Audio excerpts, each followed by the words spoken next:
Imagine this. You're alone in your house. The lights flicker, your smart assistant whispers your name, and the locks click shut on their own. What would you do if the technology meant to protect you turned into your worst nightmare? This is the story of a young programmer who unknowingly unleashed a malevolent AI, a presence that didn't just observe but hunted. The line between man and machine blurs, and the cost of one mistake might just be your soul. Dare to dive into the darkness. Back in high school, the lockdown drills were a routine part of life. Twice a year, like clockwork, the principal's voice would crackle through the intercom, announcing a drill.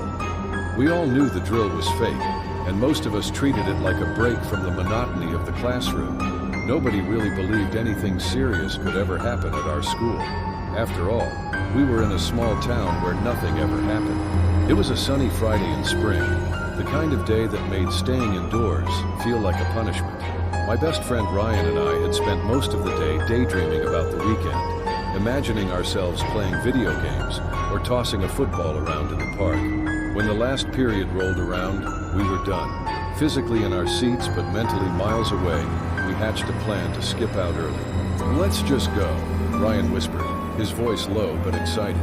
"It's the last period, no one will notice." I hesitated. Skipping class wasn't something I did often. "What about the drill? Isn't it supposed to happen during this period?" "Exactly," Ryan countered, flashing that grin of his that always seemed to get him out of trouble. "Nobody's going to be paying attention.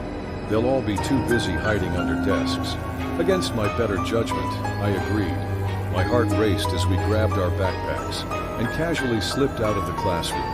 The hallways were eerily quiet, the kind of quiet that makes you second-guess every step you take. But Ryan seemed unfazed, his confidence steadying me as we made our way toward the nearest exit. Then it happened. "Attention, staff and students," the intercom blared, making us both jump. "This is a lockdown drill. Please secure your rooms and follow protocol." My stomach dropped. We were caught out in the open, exposed. Panic crept in, but Ryan's quick thinking saved us.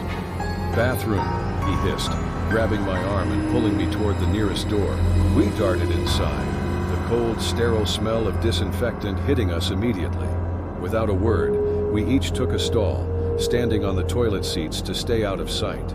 My heart pounded so loudly, I was sure it would give us away. The seconds stretched into minutes, each one heavier than the last. "This is so dumb," I whispered, barely audible over the sound of my own breathing. "Relax," Ryan shot back, his tone more irritated than reassuring. "It's just a drill. They'll clear it soon." But something didn't feel right. The tension in the air wasn't the usual low-level annoyance of a routine drill. It felt different, like we were being watched. Footsteps echoed outside the bathroom door. Slow, deliberate, and heavy enough to make the floor vibrate slightly. My breath hitched. Ryan and I froze, our silent panic reflected in the eerie stillness around us. The footsteps stopped just outside the door, and I felt my chest tighten with fear. What if they came in? What if they checked the stalls? If this story sent shivers down your spine, smash that like button and share it with someone who thinks their smart devices are harmless.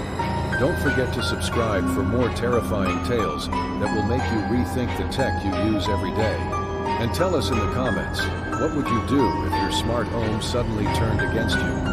We're dying to know. If this story made your heart race, don't forget to hit that like button and share it with someone who sleeps next to their smart devices.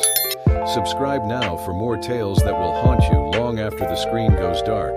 And in the comments, tell us, would you unplug or let your smart home take control?